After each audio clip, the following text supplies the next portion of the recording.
Kakchengga kari tainu khangde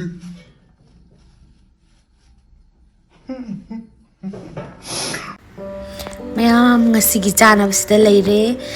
Topramen ga chicken leg piece ani ga roll ga chajrake ko nabasu selere sina sauce ne aduduga somdasu sauce leire thaknabasu leire adudi chajrage. Hello mayam ngasida yamu laksare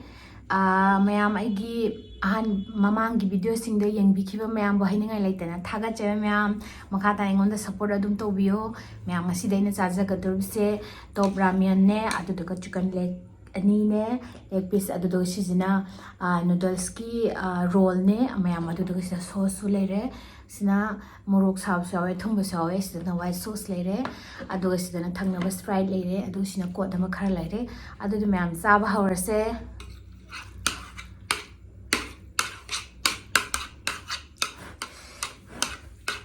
sadi am sadani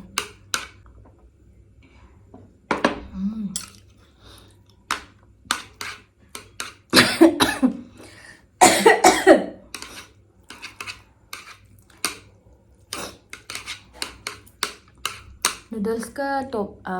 inoki mushroom ka chabiro haibdo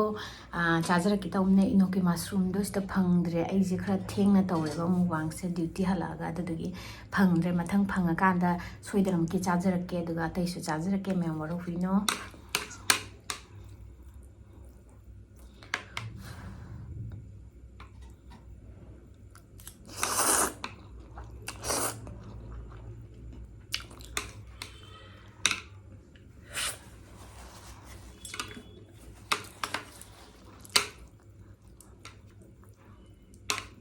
하우사는 막 Topramen 저 마살라 합쳐서 너무 풀려가 잡으면 하오.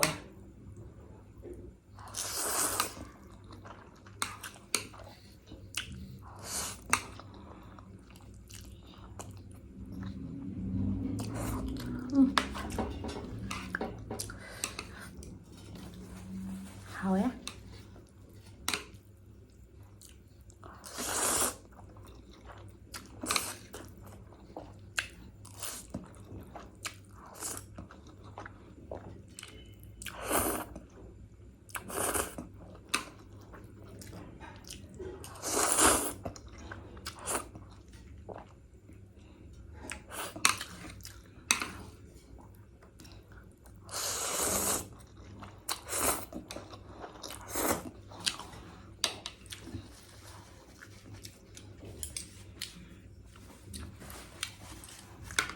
Topramen je yam hawe me yam try tawbiyo tawtribagai na tawbiyo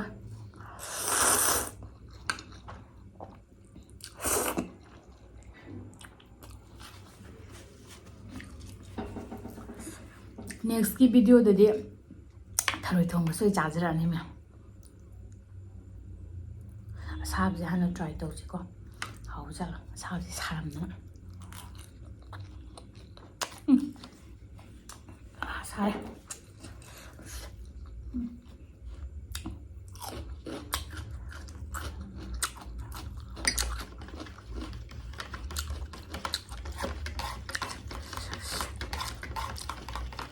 thế sao đây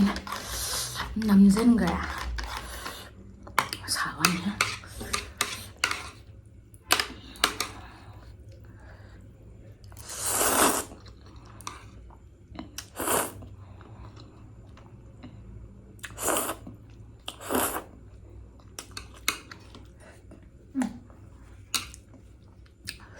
thấy sao là nông rồi mẹ xin thơm mà nè xem try tao xoay chả thôi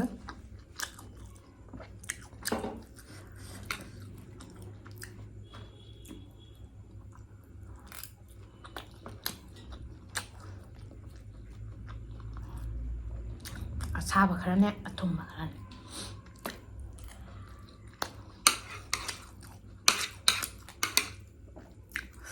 ꯌꯥꯝ ꯁꯥꯕꯕꯨꯗꯤ ꯑꯣꯏꯗꯦ ꯉꯁꯥꯏ direct ꯑꯁꯥꯕꯗ ꯆꯝ ꯍꯥꯏꯅ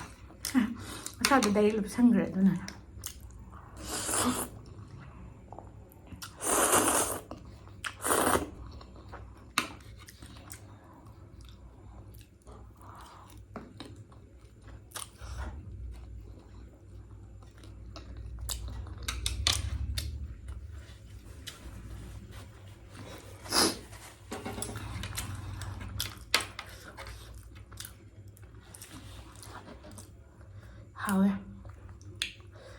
시장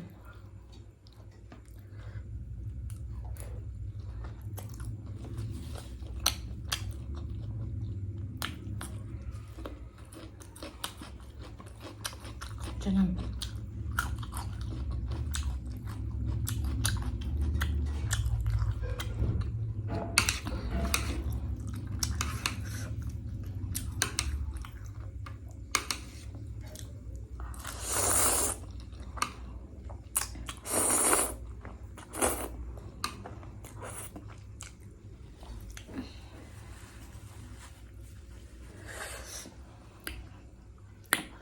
뭐라 잘 Yến trong try tờ xem nào. Su sauce lấy đó. Dip tờ đấy.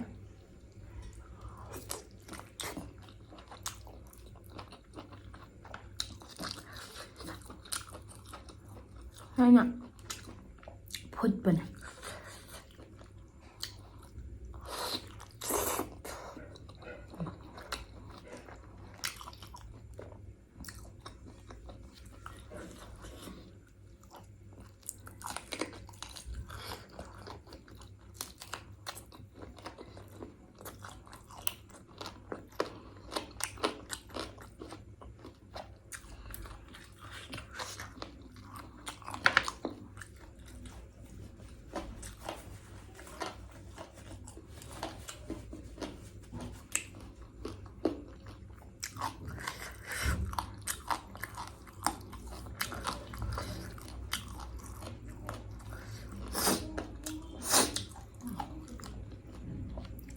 Ngủ bóng miếng xem nào.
Tiket hôm nay mẹ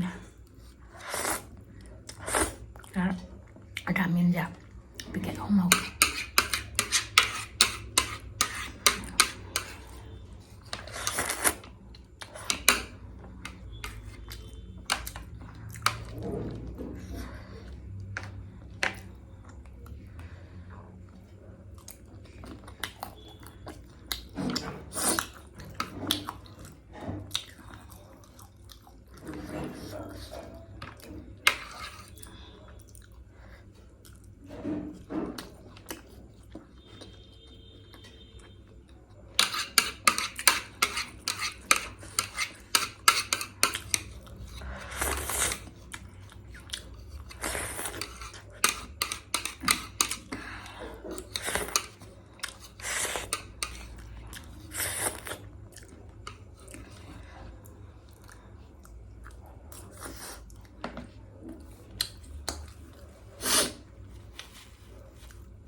last piece now.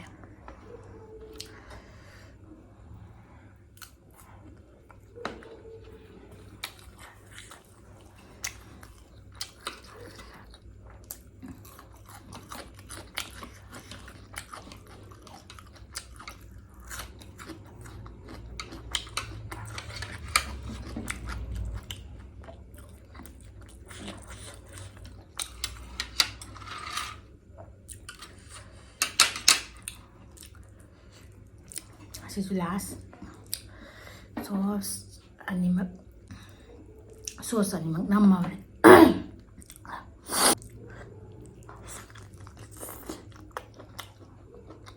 ha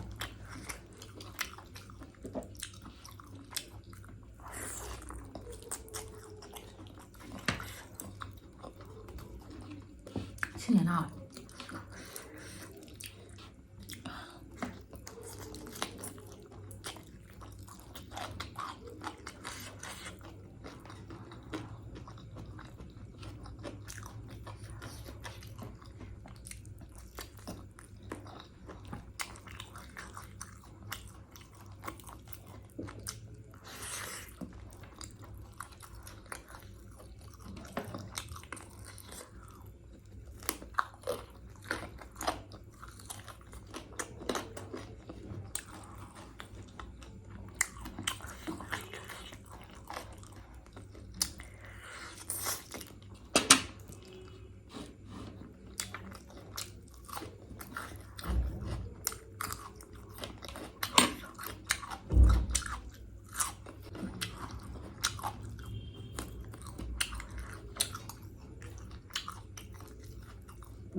mayam ngasigidamakta dil matang swaida loisinjare aigi video bu support tawbibasing bu yam hainenga litan thagale 300 plus hele aigi subscriber do hainenga laitana thagale mayam support adum tawbiyo ingonda chabiro hai khibajing do ai adum soidana mathang serial line chajrake